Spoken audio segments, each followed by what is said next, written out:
Hello and welcome to Property Mastermind podcast episode 77 with Bob and Hilary.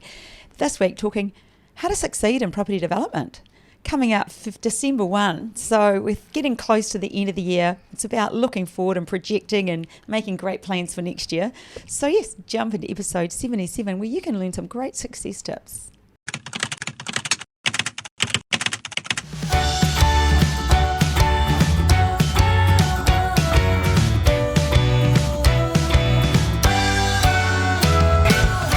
Hey, welcome to episode 77 Property Mastermind podcast with Bob and Hilary. This week, talking how to succeed in property development. We had to do this one after last week's because it was property development war stories. We didn't want to put anybody off. So we thought, hey, we'll go down that road. But anyway, we're giving away a copy of this book, again, Property Millionaires Exposed, where Bob has written at page 121, his chapter is on property development, but there are a lot of different strategies that you might like to use for property development. This week, this book's going to Felicity Ward. So Felicity, this will be in the post to you this afternoon, and I'm sure you'll enjoy the read. Anyway, Bob. Yeah. Okay, thanks for joining me. Episode 77. 77. Oh, that sounds like a lucky number to me. It does. How do they say that in bingo? Doesn't it? You know, they always say clickety-click and stuff like that. Yeah, I know. Legs 11 and all that stuff. I haven't been to bingo for a while. I think last time I went to bingo, I went with my mum. Did you? I was probably about 9 or 10 years old. Bingo. Do they still do bingo? Oh, yeah, they do actually. Do they? Yeah. There's one of the clubs around here. They do a drag bingo.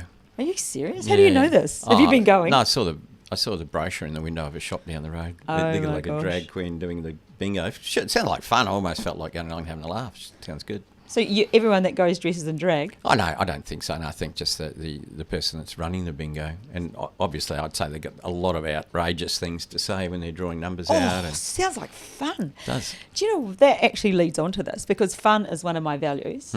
And values make you happy. And when you're happy, you create result spirals and it's all about success. So let's go on to... Why are you so happy? Because I make sure I infuse my values in my life. That's why. It's one of the reasons. Yep. Knowing your values is the other. But this isn't about values. No. This is about how to succeed in property development. And I've got something I want to kick off with here. Okay. What do you got? Where's Sam? I say we because he's a young dude. Oh, young Sam. Young Sam. I was talking to young Sam not long ago.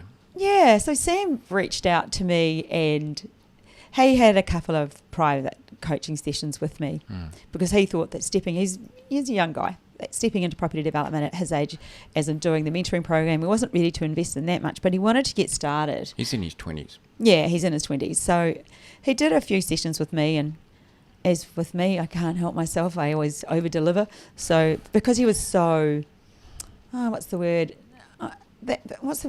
Because he invested in himself, and I really respect that. I respect He's very people. mature for his age. Yeah. So of course I gave him more sessions than he paid for, but that's you. That's also out of respect for a young person who's on a mission, who has a plan. Absolutely. And when it comes to property development success, you have to have a plan.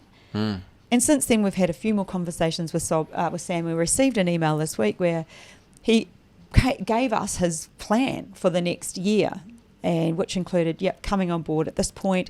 I'm going to do something over the next... It was some just study he's going to do, but he's going to really halve the time, compress the time that he's doing that. And he's a young man with a plan and good parents. I've had a little session with Sam and his dad as well. Yes. Good parental support as well. I mean, boy's been raised well. You probably don't. I don't think. Yeah. Okay. That's pretty. It was actually cool that he brought his dad on. Yeah. Yeah. Yes. To chat, because he wanted to chat with Bob. Well, I actually gave him a chat with Bob, I think, but I can't give him your time, but I said, Bob, you should talk to Sam. But he had his dad there, which was kind of, I suppose, Dad doesn't know who we are, wondering, what... Who are these people giving my son advice? Yeah. And it was great. It ended up really well. So that's young Sam. So where is this leading, Hilary? Well, where this one's leading. Actually, I replied to Sam this week and congratulated him on just choosing a path that he wants to take and sticking to it.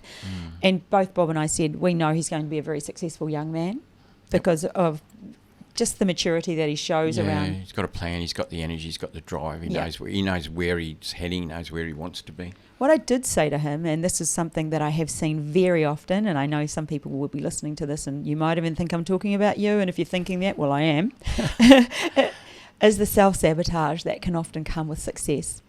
And we're all a bit guilty of it. I've been guilty of it, which is when maybe you start achieving a little bit of success, and then so for somebody, let's use Sam as an example, not him in particular, but what can happen is other people will try and ride off your coattails, or they'll distract you, want you to start doing other things, come sell my Amway, let's go do this instead, whatever it is, and nothing against any of those other things, but it will slow down your journey because people feel that your energy of success, and they will come and it's not like take it from you. What am I saying? What are the words?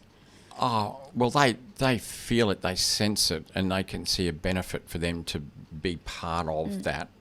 And it can distract, it can drain. And it's very unintentional on both parts most of the time. Yeah, and so the other person, the drive, the energetic one, has to be a little bit discerning and selective about who they let into their close space, and Yes, definitely.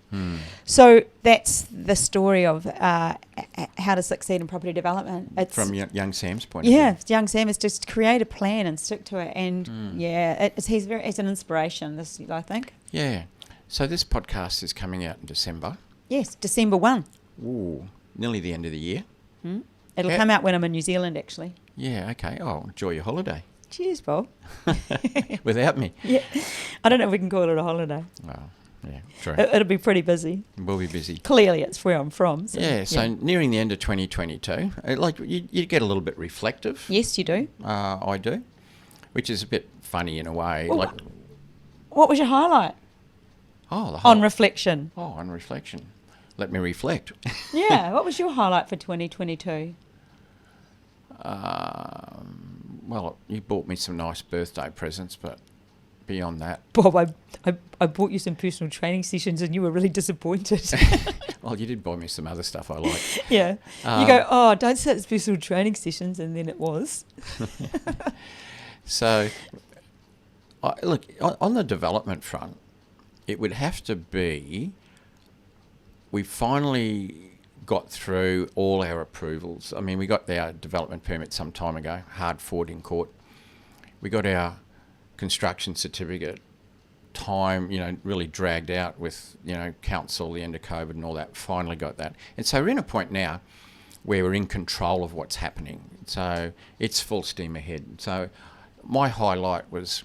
Now we've really started construction on site. We've got machinery flying around everywhere, moving earth and putting services in. So cool, the videos, when you see about 5 big diggers digging at the same time. It's really exciting. And simultaneously with that, finalising all our construction. Because we know, construction, the way prices have been going up, building everything, we've had the time to actually sort that out. We've ended up with a really good builder at a really good price. For the village. We've locked prices in. They're reviewed 6 monthly, so there's no sudden surprises. And we can build volume, we can build fast. And that's what we really needed, and we have that now. So that was your highlight, getting Well, it sounds like a funny highlight. But it's a great... I understand having, dragged on and things we couldn't control. How long's this drag been? A couple of years. Look, the whole project's probably 2 years slower than what I thought it was when I got involved initially. But, 13 months in court to win the approval. I didn't count on that, but in the end, we got to go to war. You got to go to war. We did that and won. And just, with COVID and the way things happen so slowly, and with council happening, all the back approvals post-DA so slow, so frustrating, so slow. And to suddenly hit a point now where we've got pre-sales, where we've got action, we've got the builder locked in, we can build 4 houses every 12 weeks, which is pretty incredible. Yeah, that's days. Epic, isn't it? And having it all locked in, pricing locked in, houses arriving in April, and earthworks. It's just such a relief to get some action, to be in control again of the whole process, and like really hitting it hard. That's my highlight. I have to say, when I saw the videos that were sent through of just the earthworks and stuff, it brought tears to my eyes. It's such a baby for us, isn't it? It's like we're giving birth to this thing. It's always exciting for anybody, even like first time developers doing their first project. When things start to get built on site, yes, there's a lot of work that goes in prior to that building. Finding the site, due diligence, numbers, throwing a lot of them in the bin. Yeah. Getting perhaps investors organised, getting finance, all those things, getting approvals. But when it starts to take shape, particularly when say the frame goes up and it starts taking on a third dimension, that's always pretty exciting stuff. And for me, it's this action, this stuff I've been chomping at. The marketing set, the teams in place, Australia's top marketing firm. Great builder, come in at a great price below budget, everything lined up, and the earthworks. We got the civil contractor we wanted. Funny thing is, even though we were held up with council and I complained every day and it was costing us interest every day. A lot of complaining. I can concur. Yeah. I concur. There's, the old silver lining thing. Mm-hmm. So, it was interest chews its head off while council sit there and yawn. But it gave us the time to spend a lot of time on really ending up with the right builder. And because we've come in well under budget, we're going to make, a good extra chunk of profit because council slowed us down so much we had the time to do that. So no wonder that was a highlight. Just so many positives for you. Yeah. And it gave us time to get all the marketing set, get some sort of pre-sales and all that. But, it could have gone faster. Yes. Wish it had, but, that's the other side. Yep. So, that's my highlight. Anyway, sorry for such a long answer. That's a great answer. When you've been hanging out for a couple of years for something to happen, it's a highlight. Exactly. You smash that out in about 5 minutes. Yeah. What about you, girl? What's your highlights this year? Well, my highlights would be definitely on investing fronts. Oh, you are the gun capital raiser. Yeah. I used to think it was me. You left me for dead. Yeah, I suppose so. What have you done? How much money you raised on that project, let's say? Oh, that one, I was at 5 million so far. Five or six. And I know we just had a launch of a particular capital raising offering, I guess you'd call it, that you've just launched. And you've in about 2 weeks, I think it's 2 weeks Saturday, so it's not quite 2 weeks it's been out there. Yeah. How are you going? I'll have to have a look. What are you hitting at the moment? I'm probably close to 1.5. 1.5 in a week and a half. Million. That breaks my record. Yeah, but I've still more to follow up today. But there's always a lot. Always a lot of follow up, but not just with that. Not just with our. Not with what we've got going on with the retirement village. Also, the investing for me.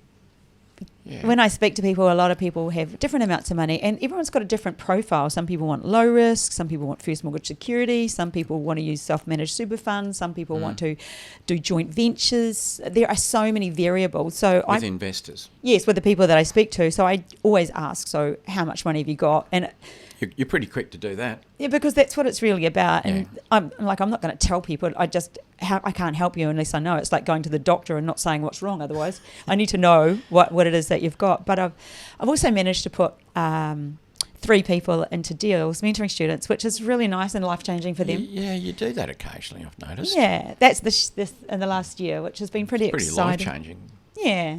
So these are mentoring students. I mean, I know. And we don't do that for everyone. The timing was right. I talked to investors that had decent amounts of money that didn't want to go into a couple of things we had offering, but they were interested in being... Jumping into a deal. Yeah. And so the mentoring student had the deal, you put the investors in and set them up.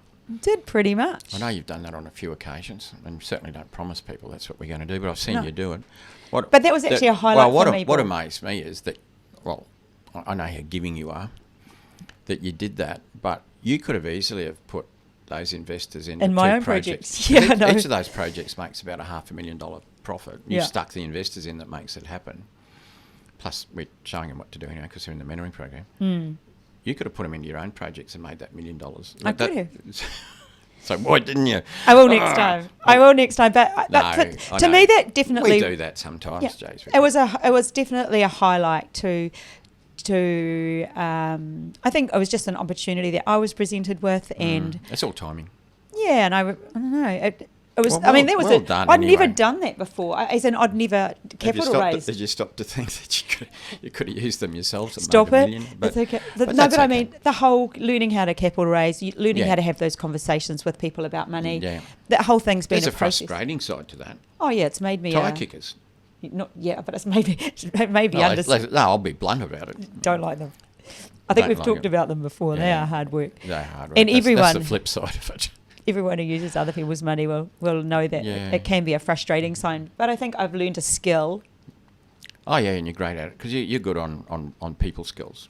Yeah. And I mean, a lot of the people who invested are known to us. Some of them invested with me over the years. They invest, they reinvest. Some are new. Some are even outside our normal circles. So to be successful at property development, you have to know what your skills are. Like Bob knows that I'm better at doing this side of it than he is, and he's way better at doing like feasibilities than I am. Trust me.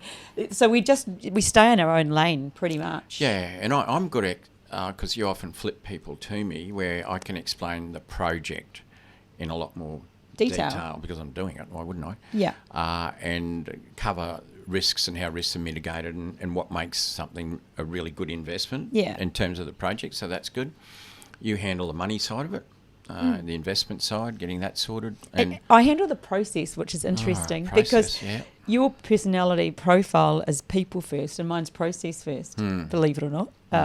Not in a major way. It doesn't mean we can't do each other's, but that's what our natural go-to is. So straight away, in my head, it's just like a flow chart of what I need to do to achieve what it is I need to achieve. But in yours, it's... Yeah, and that's that process of how you integrate with the investors, but also the process of how the whole investment works. Yeah. Because it's fully compliant with ASIC, a fully compliant investment, which a lot aren't. There's a process there that you've got to go through. So I know you love the process. So for you, like bringing this back to how this might help work with you, it's understanding what your strengths and weaknesses are and getting help in your weaknesses. Yeah. Or trying to improve on them if you can't get help. But I think we all always can get help. Yeah, you can. I mean, like within our program, it's often you in the mentoring program, but outside, there's so many courses. There's professionals, that you can go to. Even, like, I'm not a great emailer. I send a lot of emails, but it's not something I love to do. So just constant emailing, which I do a lot, but sometimes I have a lot. So I do. We just hired somebody to help me do that. Yeah. And I just talk them into my phone. It's how you value your time. And I flick them off to her, and she's a legend. Oh, yeah, like she does. She just gets her head down and goes. But that's staying in your lane, doing what you do well. It makes me way more productive. And I think if you look at your property development journey, if you're being held up by anything, and it is time, because that's a time thing for me, how could you make more time? It's not just your skills and what you're good at. I mean, and concentrate on those things. But it's the value of your time. Where is your time best spent? Highest and best use of my time. It's not writing emails over and over. Yeah, definitely. And that comes back to outsourcing. Yes. Like any good property developers, we are the world's greatest outsourcers. We outsource our design to an architect. We outsource our approvals to a town planner. We outsource, to engineers, and we outsource construction to builders. We outsource marketing to real estate. We are the great outsourcers. Because what is property development? Here's a question. It's two things. It's managing people and managing a process. That's what it is. That's what it is. As you were listing through all those things, it reminded me of the comment that we read out, Terry Powers' comment last week in last week's podcast, where he said you still have to be responsible for what those people do. So you have to outsource, but ultimately it's still your responsibility to make sure things are done properly. Yeah, I mean, you can't, purely technical sense. I mean, if you get a structural engineer, they do a lot of calculations that I wouldn't even know what they are. But at the end of the day, like even getting a second opinion on over-engineering. Yes. Like, here's a tip. This tip's worth tens of thousands of dollars. I don't normally give away tens of thousands of dollars worth of tips. Do this one, babe. I'll do it. There's in the world of engineering, there's what you call a check engineer, and they're just a normal engineer who's not the consulted one. So here's an example of what we used to do. So I used to work for a development company. We used to do big subdivisions many years ago. This is like 4 years ago. And we had a civil engineering firm who used to design our subdivision. So each time we did a stage of 30 lots, whatever it was, they designed the stormwater, the water, the sewerage, and the earthworks and all that sort of stuff. And we'd pay them to do that. What we'd do, we then get a check engineer in. Now this was another engineering firm, the same as them, but they weren't the firm that we engaged to do the design. What they had to do is check the other engineer's design for over engineering. I remember you or telling me this. Incorrect engineering, and we'd pay them that. So let's just say, I'll just make up a figure. Let's just say it was. This is a hypothetical figure, everybody. Let's just say it was $100,000 to the normal engineer to do all this design work. The check engineer is probably about $5,000 to $8,000 because he doesn't have to reinvent the wheel. He's really looking at what the other engineer's already done, and looking for potential ways that cost-saving ways of doing a slightly different design, or that sort of stuff. So at the end of the day, whether you spend 100 or 108 is really irrelevant. Yeah. But what it does is we often, nearly always, found savings way beyond that $8,000 that we paid the check engineer. And what we'd say to the check engineer, if you do a really good job here and keep this other engineer honest and find cost-saving measures, the next project that we do, we will make you the chief engineer, if you like, and sure enough, we'll have someone else checking on you. So watch your tail, and that's great. And with structural engineers who love to over-engineer, they love to design a 3-story building that you could build 10 stories on. Is you can get a check structural engineer as well, and for the bit like say on. I probably wouldn't worry too much about townhouses, but if you're doing like a 3 or 4, 5-story apartment building where engineering is really critical, and it might cost you, say, a 4-story, 5-story building about $30,000 for the structural engineer, you'd only have to spend another $5,000 to get a check engineer. They could save you heaps. I've seen them go through and save, on that sort of a job, where you paid an engineer $30,000 to design it, to over-engineer it, and a check engineer $5,000, they've saved like $30,000 or $40,000 just in finding over-engineering. Well, there's a great tip. Comes in called a check engineer. Comes in 3/4 of the way. The same engineer as the one you've engaged, but their job is to check, and we call them a check engineer. Well, that's definitely a great tip. That's a tip worth a lot of money. And that is part of successful property developments. Just, monitoring, checking, going through, staying in your lane. Hold them accountable for time, particularly with consultants. But anyway. Staying in your own lane, doing what you do well. Yep. Doing all of those things that will help property development success. Yeah, definitely. So I think if we come back to the beginning of this podcast, Bob, we talked about how young Sam has started his plan for next year. And if we are realistic, have a reflect on how 2022 has gone for you, what worked well. What would you do differently? What do you have to do differently? If you got to start 22 again, what would you do differently? So maybe take that forward and think, what will I do differently for 2023? And create that plan, which brings me to, and we haven't confirmed this, but we probably will, the goal setting session we do in January. You do everyone. Well, yeah. Yep. So if you want, I will get a link put below just for expression of interest. I do offer a free goal setting session in January. It's usually on a Thursday night, sort of 3/4 of the way through. I'm not sure of the date. 3/4 of the way through January. Because we haven't picked it yet. We haven't talked about it really, but it's always well attended and people just rave over it. Yeah. So what it does, it's an hour out of your life where you can spend that time focusing on what it is that you want, because we all want to do that. So you help people build their plan while they're. So I'll just lead you through it. Lead you through. I just say own personalised plan. Yeah. just lead you through, because we don't often allocate ourselves that time. We have the best intentions, but I we get always busy. attend. Yeah. Too right. So if you're interested in attending that next year, That's the first step, getting the plan. The rest of it's executing it during the year. The good thing about creating a plan is you are telling your subconscious about something that's important. So if you understand how your reticular activating system works, what that does, it says, hey, this is important to me because you've highlighted it. Yeah. So by allocating that hour to become clear about what you want, you then subconsciously have programmed it in your brain, and you then start looking for the solution and how to do it without even realising. So there is a lot more... Big motorbike going past. Oh, that's our neighbour taking off on his Harley. There's a lot more to setting goals, and you're right, then you've got to take the actions to achieve, but at least by getting started and being clear about what you want, you make the journey. I hope you do that again in January. I will. I've just said we will. Oh, you will? That's okay. it.